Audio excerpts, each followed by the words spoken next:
Hello, hello, hello. George Furlong here, half of the George and Harelby team. One of these days you're gonna see her. And this is the fourth and final video of this beginner series. We will add one new pattern and go through that explanation. Again, this is part 4, so you may need to check out the previous 3 videos. I'll put the link below. The pattern is a check step or a rocking step into a forward ocho. We start with a left foot basic. 1, 2, and 3. The next step, which is a 4th step, we're going to do a check step. Quick, quick, slow.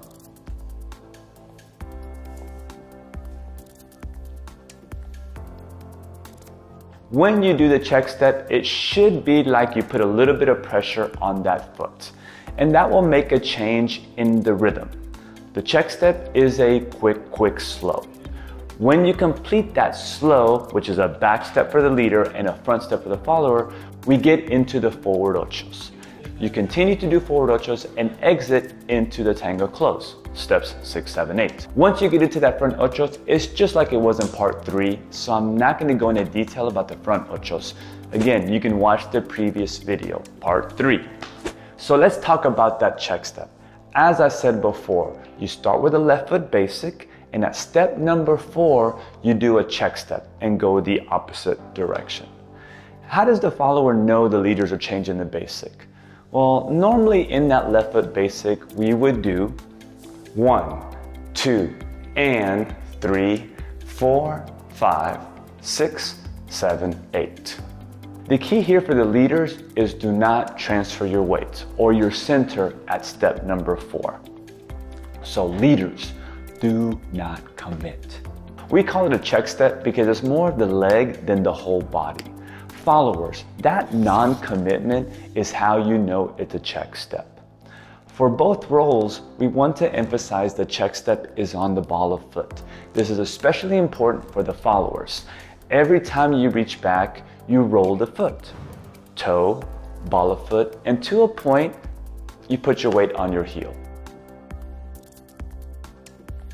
You do not want to land directly on the heel. Chances are that will make you put all of your weight back. If you do that, it's going to be hard to feel when the leader decides to do a check step. It'll make the movement feel off. Furthermore, you're trying to do this movement as a quick, quick, slow. Since putting that heel down may cause your weight to transfer, it will probably slow you down as well. And that actually goes for both the leader and the follower. If the weight transfers, it will be hard to keep up the timing, that quick, quick, slow. Now, there are usually 2 errors that will happen while you're practicing and learning this pattern. One is for the leader and the other one for the follower. So indirectly, we've already talked about the leader's mistake, that transfer weight at step number 4. If you transfer your weight completely, the follower will most likely cross. She'll do that step number 5. So leaders, you have to know ahead of time that you're gonna do the check step. Because if you get there and then you decide to do it, it's too late. Now, the follower's mistake typically happens when the leaders start mixing the 8-step basic or the check step. So how and why does that happen? Well, when you're learning a new movement, and this is not just tango, this is any new movement, you're probably doing it over and over, right? Repetition is the key there. The more you do it, the less you think about it, and it becomes almost automatic. You kind of get in the flow of the movement, right? 1, 2, 3, check step. 1, 2, 3, check step.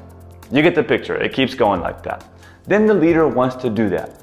1, 2, 3, 4, 5, and go to the cross. But that check step pattern was ingrained in your body.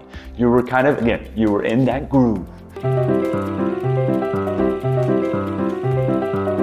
And your body does not want to cross. That's the mistake. So followers, by default, you're going to step number 5. Assume you're gonna cross.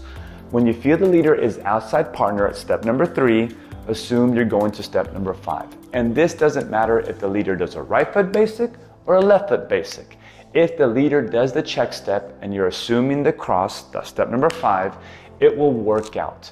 But if you're assuming the check step and he wants to keep going, you'll be going in opposite directions. And it feels, well,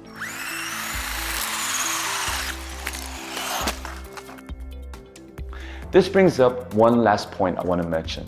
In this series, I didn't talk about the timing or rhythm of most of the patterns, and that's mainly because the intention of these videos was to focus on the movements.